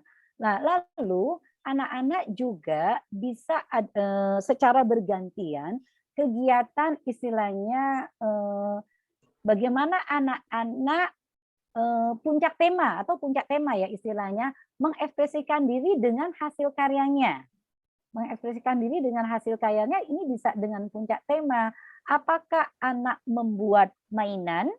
Jadi tapi tetap ada panduannya dari sekolah dan bahan-bahannya dari sekolah. Apakah anak ini buat mainan? Apakah anak-anak ini buat perform sendiri? Misalnya dia bernyanyi, atau dia bisa mendongeng, atau dia bisa bercerita di situ. Jadi macam-macam sekolah kegiatan yang ramah anak itu banyak sekali. Atau ada kegiatan proyek bersama. Proyek bersama misalnya bercocok tanam bersama, itu seperti itu ya. Kegiatan jadi tadi ada charity event, ada festival, ada puncak tema, atau kegiatan proyek. Masak bersamakah di sekolah itu ya. Nah, dari masak bersama atau cooking class di sekolah saja sudah banyak integrasi ramah anak. Yang pertama, mengajarkan kebersihan, lalu mengajarkan teamwork kepada anak-anak. Cooking class bersama ya, teamwork, mengajarkan ramah dengan teman, teamwork, mengajarkan kebersihan, mengajarkan anak-anak harus bersabar. Karena untuk melakukan cooking class itu ada tahapannya, nggak bisa gedebak-gedebuk, nggak bisa kasar, karena itu ada main blender mungkin, ada main api di situ, ada main pisau. Jadi banyak sebetulnya Ibu kegiatan untuk ramah anak ya, tadi itu contoh-contohnya yang biasa kami lakukan. Itu seperti itu. Oke, Bu Debi. Atau mohon maaf Pak Imam Ya. satu lagi mohon maaf. Atau Ibu mengadakan istilahnya virtual ya, virtual.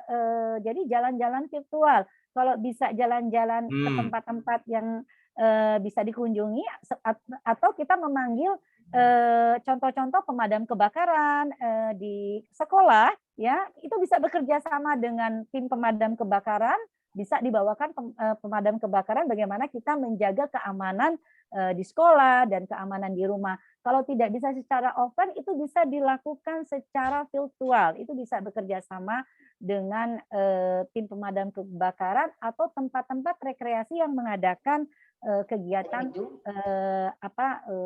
jalan-jalan virtual. Seperti itu ya Ibu Devi ya. Journey virtual ya Bu ya. Journey virtual ya, tamasya. Betul Pak Imam. Baik, nanti kita bisa melihat virtual ini ya, Menara Eiffel secara virtual saja ya Bu ya. Oke, Ibu Penny silakan bertanya langsung kepada Ibu Rosnani ataupun Bu Evi. Silakan Bu Penny. Baik, terima kasih atas waktunya. Bismillahirrahmanirrahim. Assalamualaikum warahmatullahi wabarakatuh. Waalaikumsalam warahmatullahi wabarakatuh. Maaf. Silakan Ibu. Oke. Saya Penny dari SD Khalifah Depok. Ingin bertanya Bunda, tadi sempat disinggung tentang orang tua ya, kalau nggak salah, tentang ada soal yang terlalu sulit. Mungkin ada soal yang terlalu sulit, berarti kan saya nangkepnya soal itu dibikin semudah mungkin, seeasy mungkin agar anak itu memahami, mungkin begitu ya.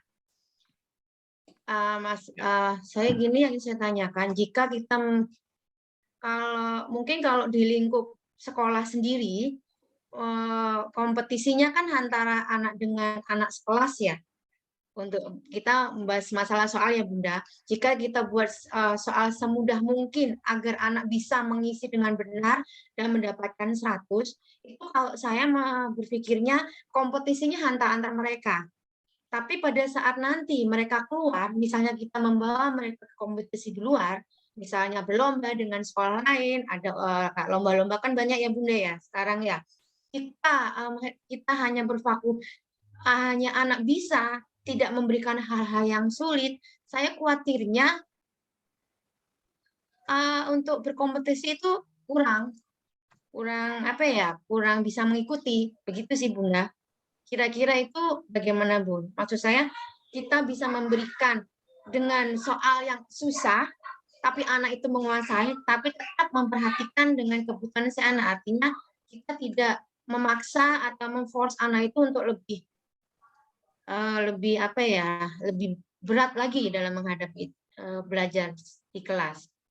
Begitu Bunda, terima kasih. Mohon maaf jika mungkin ada yang salah disampaikan. Terima kasih Bu Assalamualaikum Penny. warahmatullahi Ya, wabarakatuh. teknik pembuatan soal itu Bu Rosnay sama Bu Evi, apakah soal itu harus dibuat semudah mungkin sehingga para siswa bisa menjawab, atau dibuat agak susah untuk menumbuhkan sifat jiwa tantangan ya, jiwa pejuang ya gitu ya. Silakan Bu Rosnani. Baik, terima kasih Bunda Penny yang sudah bertanya. Bunda, kalau menurut pengalaman saya di lapangan juga menghadapi 2 anak saya dulu, sebetulnya kalau sekolah sudah welcome dengan anak didik dan gurunya bisa menarik teknik mengajar atau metode mengajar kepada anak-anak, tidak ada masalah memberikan soal yang sulit. Yang jadi masalah adalah ketika guru cara menyampaikannya tidak bagus, metodenya tidak bagus, tidak dekat dengan anak-anak, tidak welcome dengan anak-anak, anak-anaknya istilahnya boring dengan gurunya, anak-anak tidak welcome dengan keadaan sekolah pembelajaran, dikasih soal dia makin mumet. Nah, kalau guru sudah menyeting atau menyiapkan suasana kelas asik, gurunya welcome dengan anak-anak, dan anak-anak bisa percaya sama guru, guru betul-betul menjadi idolanya, dan guru menyampaikan materi kepada anak-anak itu mudah dicerna dengan metode yang berbagai macam cara. Nah, anak itu kan secara otomatis dia akan belajar bukan karena dipaksa, bukan karena motivasi ekstrinsik lagi, tapi intrinsik. Memang dia jadi pembelajar, jadi senang belajar. Kalau jiwa anak sudah senang belajar, ibu kasih soal apapun itu jadi tantangan loh untuk anak-anak. Nah, itu sih pesan saya yang penting dari awal itu guru harus betul-betul welcome dengan anak didik, melakukan pendekatan yang baik, kreatif, dan kita lihat anak-anak kita juga welcome dengan kita, bisa dekat sama kita punya hubungan emosional, kita mau memodifikasi semua proses pembelajaran sehingga anak-anak senang, kenapa tidak bisa memberikan soal yang lebih sulit atau sulit. Insya Allah ini untuk anak-anak ini tantangan untuk aku, karena saking percayanya sama guru, saking dia apresiasi sama guru, saking ingin bu gurunya senang sama prestasi dia. Itu kalau menurut pengamatan saya Ibu ya, Bunda Penny ya. Jadi membangun etos mental siswa untuk senang belajar ya. Jadi tidak peduli jenis bentuk soalnya, kalau senang belajar, mau susah, mau gampang itu istilahnya disikat ya gitu ya Bu Rosnani ya. Karena etos belajarnya sudah ditumbuhkan oleh para guru. Betul. Kalaupun dia tidak bisa, anak-anak akan semangat untuk menjadi bisa atau ingin bisa gitu loh Pak Imam. Mencari tahu ya. Oke. Ibu Evi mungkin ada tambahan tentang soal mudah dan soal sulit? Bu Evi? Oh, nampaknya sedang ya, oke. Punten, lagi terima telepon. Ya. Ya Pak Imam, iya kenapa? Tentang itu Bu Evi, tentang soal sulit dan soal mudah buat siswa ya. Itu bagaimana kita menempatkan membuat soal antara soal sulit dan soal mudah. Apakah siswa itu sebaiknya dibuat soal yang mudah terus atau sebaliknya? Soal yang sulit atau kombinasi keduanya. Ya. Silakan Bu Evi. Ya. Jadi untuk siswa, Pak Imam, kita tidak bisa memberikan soal ini untuk ujian ulangan harian atau bagaimana, Pak Imam, atau tugas seperti yang tadi Ibu Roslani bilang LK gitu, seperti apa? Tugas atau ulangan harian? Ya, semuanya Bu, semua jenis soal. Semuanya. Ya. Kalau untuk tugas, apalagi untuk tugas itu kan sifatnya fleksibel sekali, Pak. Kadang-kadang ya kami kan yang kami hadapi adalah remaja putra-putri ya yang sudah teenage gitu ya, yang sudah ABG seperti itu. Kita juga harus melihat mood mereka gitu. Itu kita harus analisa moodnya gitu mereka. Kemudian kadang-kadang anak-anak yang pekan ini bagus, nanti enggak kesusul sama temennya ini, jadi kita harus tahu dulu kondisi anak gitu, mood anak satu itu. Kemudian untuk soal itu jenisnya sama, tapi nanti hidangannya akan beda kalau di tugas gitu. Kalau di tugas. Kemudian kalau ulangan harian itu juga hampir sama seperti itu, cuman kalau ulangan harian kan juga bisa berbeda-beda Pak antara anak ini dengan anak yang ini gitu. Tapi untuk muatan soalnya sama gitu. Seperti itu Pak. Jadi kita tidak bisa sama aja semuanya, nggak bisa begitu gitu. Apalagi tugas gitu. Kadang ada anak yang gini Pak, seneng dikasih tugas. Malah nagih lagi, Bu, saya pengen lagi Bu gini-gini. Malah ada juga yang ada yang suka telepon datang ke saya, Bu pengen ini Bu pengen gini kayak gitu. Tapi ada anak yang nggak mau dikasih tugas, kita juga harus melihat seperti itu. Jadi analisa dulu satu mood mereka, kemudian kita juga menganalisa dari presentasi nilai harian mereka ya.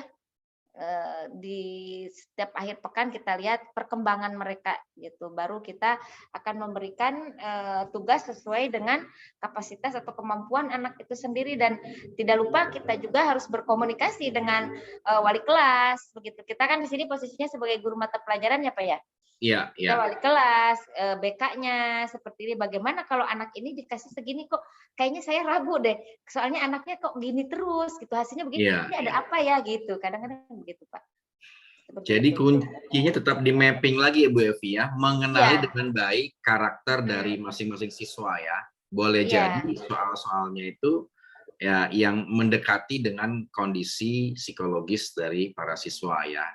Kalau dia sedang karena kadang-kadang anak-anak yang apalagi di daerah saya itu kalau diberi tugas itu kalau bahasa Sundanya suka pundung ya. Anak pengen aja berhenti sekolah karena terlalu banyak ini tugas. Males. Males ngapain sekolah gitu. Kadang begitu Pak. Jadi memang kita harus ini dulu, lihat dulu kondisi anaknya seperti apa. Oke, setuju. Baik, terima kasih Bu Evi. Masih ada lagi yang ingin bertanya langsung? Silakan para sahabat, Bapak Ibu. Pak siapa ini yang baru bergabung? Pak Dana mungkin ingin bertanya, Pak Dana? Atau Pak Bobby Fernando, silakan. Nah, mantap ini. Silakan Pak Bobby. Keren pokoknya. Silakan Pak Bobby. Kalau guru itu menarik lah pasti yang jelasnya. Jadi guru itu luar biasa. Karena pacar di rumah juga guru masalahnya. Waduh, ini yang asik ini. Iya. Kalau bagi saya guru itu pokoknya mau guru TK, mau SD, mau SMP, mau SMA atau dosen sekalipun menarik lah. Jadi kalau pada saat nanti di Yaumul Hisab akhir itu tuh, ini ada cerita-cerita guru-guru nih.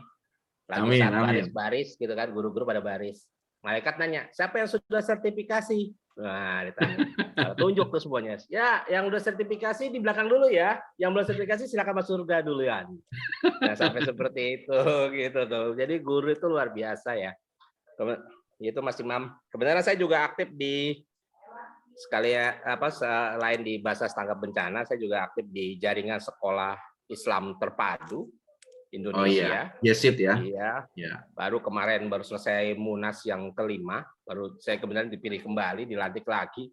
Kemarin departemen tentang pendidikan karakter anak. Jadi kalau Alhamdulillah. tadi disampaikan para pembicara, itu guru banget lah. Pokoknya itu guru yang ideal seperti itu. Tidak boleh hitung-hitungan, harus ikhlas. Nah, pokoknya biar Yang Maha Kuasa lah yang membalas itu semua. Amin. Itu Ya. deh, Pak Imam. Dilanjut, pokoknya kegiatannya kalau Pak Imam yang buat pasti keren. Terima kasih Pak Bobi. Ya, Oke. sehat selalu. Sehat selalu ya. Amin, Mohon amin, doanya nih amin. teman-teman lagi pada respon bencana di Serang, Banten. Oh iya, iya. Masih luar biasa. Yang di Pasaman Padang juga belum pada balik, masih bertugas. Ya, Iya, iya, benar-benar iya. bertugas di sana itu semua. Oke, Ya. Pak Imam dilanjut. Oke, makasih Pak Bobi. Assalamualaikum Sukses warahmatullahi untuk wabarakatuh. teman-teman di ini ya, di kebencanaan ya. Oke, ini ada satu pertanyaan terakhir, Bu Evi dan Bu Rosnani dari Bu Dwi lagi ya. Untuk kami sebagai tim Bunda Literasi dan Bunda PAUD belum pernah mendidik ataupun membimbing bahkan terjun ke PAUD ataupun TK karena masih baru masuk dalam tim. Apakah yang harus kami lakukan ketika kita mengunjungi salah satu PAUD atau TK? Apakah kita mengikuti program kerja mereka atau hanya sekedar berkunjung, melihat-lihat saja tanpa berekreasi seperti ibu guru yang ada di sana? Nah, ini sepertinya Bu Dwi ini baru ini memulai belajar ya, tentang PAUD ya. Silakan Bu Rosnani. Terima kasih Pak Imam, terima kasih Ibu Dwi. Nah, Ibu Dwi, selamat ya sudah jadi tim untuk literasi Bunda PAUD. Nah, kalau menurut kacamata saya, karena sudah masuk dalam tim dan akan melakukan kunjungan ke PAUD-PAUD, memang tugasnya literasi Bunda PAUD seperti itu, berarti wawasan tentang literasi kepautan memang harus kita kuasai.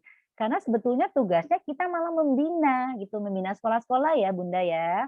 Tetapi tidak apa-apa, karena Bunda Dwi baru bergabung sama tim ini. Nah, kalau mau datang ke sekolah silakan saja, maksudnya ke sekolah-sekolah PAUD.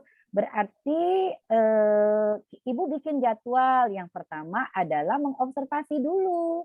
Karena tidak bisa ucuk-ucuk membina. Karena tidak selamanya sekolah itu mau kedatangan tamu yang istilahnya tahu-tahu membina. Boleh Ibu datang untuk silaturahim ya, untuk observasi, melihat kondisi sekolah atau sharing berbagi pengalaman dari sekolah tersebut. Nanti Ibu kan dapat data ya di sekolah itu. Kira-kira apa yang bisa dimasukkan oleh tim dari literasi Bunda PAUD itu untuk next ke depannya datang kembali sebagai pembinaan untuk TK atau PAUD tersebut, Bunda Dwi. Jadi seperti itu. Jadi masukan dari saya adalah wawasan tentang literasi kepautan harus Ibu dan tim menguasai. Karena Ibu nanti akan membina, pasti akan banyak pertanyaan dari sekolah-sekolah. Lalu untuk kunjungan pertama sebaiknya silaturahim dulu atau observasi mencari data sekolah tersebut. Kalau sudah dapat data, bisa berdiskusi, lalu next melakukan program untuk pembinaan sekolah itu, mana yang bisa tim literasi Bunda itu masuk ke dalam manajemen sekolah itu. Itu menurut saya seperti itu, Bunda. Begitu Pak Imam? Ya, itu ya Bu Dwi ya, jadi menguasai literasi kepautan dan melakukan dialog ya dengan PAUD TK yang akan dikunjungi. Baik, Bapak Ibu sekalian, kita sudah tiba di ujung waktu nih ya, sudah lewat dari jam 9 dan nampaknya diskusi kita cukup produktif ya. Saya masih membuka kesempatan satu lagi, silakan jika masih ada yang ingin bertanya, langsung silakan Bapak Ibu. Pak Dana mungkin, Ibu Hidayatul Qori'ah, atau Ibu Aristin, Ibu Suci, atau Pak Ibrahim, ada yang ingin ditanyakan lagi? Oke, kalau tidak ada, mungkin Bu Rosnani bisa memberikan closing statement ya atau kesimpulan dari diskusi kita selama 1 jam ini. Bu Rosnani, silakan tentang bagaimana membangun sekolah ramah anak ya buat putra-putri kita. Baik, terima kasih Pak Imam. Untuk bisa menciptakan sekolah ramah anak untuk putra-putri kita adalah kita betul-betul dari hati memberikan yang terbaik untuk anak-anak kita, penuh cinta, sabar, dan niatkan semua totalitas kita, pengabdian kita adalah betul-betul untuk kebaikan anak-anak Indonesia, dan kita hanya mengharap kepada Tuhan yang Maha Kuasa pembalasannya. Karena kalau tidak seperti itu, kita tidak bisa tulus memberikan yang terbaik untuk anak-anak Indonesia. Itu saja dari Bu Ros, Pak Imam. Oke, terima kasih. Niatkan semua totalitas pengabdian kita hanya untuk perbaikan anak-anak dan sebagai ibadah kepada Allah Subhanahu wa taala. Oke, Ibu Evi, closing statement-nya. Ya, memberikan pelayanan prima. Saya menambahkan karena saya sangat setuju dengan apa yang sudah disampaikan oleh Ibu Resnani perihal ramah anak. Ya, saya menambahkan memberikan pelayanan prima kepada siswa dan orang tua siswa juga masyarakat umum. Kemudian totalitas kita terhadap pelayanan tersebut, ya, berdasarkan kasih sayang yang begitu melimpah kepada siswa dan siswi kita. Oke, terima kasih Ibu Evi, memberikan kasih sayang yang melimpah kepada siswa-siswi kita. Oke, terima kasih sekali lagi kepada Ibu Rosnani, Ibu Evi, kepada semua para sahabat yang setia sampai di ujung waktu ini. Semoga apa yang kita diskusikan dapat bermanfaat, dapat kita implementasikan dalam keseharian kita, baik untuk kita sebagai guru, untuk kita sebagai yayasan, sebagai owner, sebagai kepala sekolah, ataupun kita sebagai orang tua. Ya, kita berdoa semuanya agar anak-anak kita, anak-anak Indonesia di masa depannya menjadi anak-anak yang baik, anak-anak yang hebat, anak-anak yang mencintai satu sama lain dan mengeluarkan semua potensi yang terbaik dari hidup mereka untuk kehidupan dan untuk kebaikan bangsa Indonesia. Baik, saya Imam Ratiraso undur diri. Kita jumpa lagi pada IRZ di minggu depan dengan tema-tema lain yang sama menariknya. Wassalamualaikum warahmatullahi wabarakatuh. Terima kasih Bu Rosnani, Bu Evi, Pak Bobi, Bu Khairan, terima kasih Pak Tri, Ibu semuanya. Terima kasih Bapak dan Ibu Penny, Bu semuanya. Debi, semuanya. Makasih. Pak Bobi. Sampai jumpa. Semangat. Makasih, semangat. Sampai jumpa. Iya. Assalamualaikum. Waalaikumsalam. Ya, Assalamualaikum. Terima kasih Pak Imam, Bu Evi, Bu Ros, sehat Terima selalu dan kasih. sukses. Assalamualaikum. Sama-sama. Terima kasih Bu Ros, Bu Evi, Pak Makasih Imam. semuanya. Assalamualaikum. Assalamualaikum warahmatullahi Waalaikumsalam. wabarakatuh. Ya.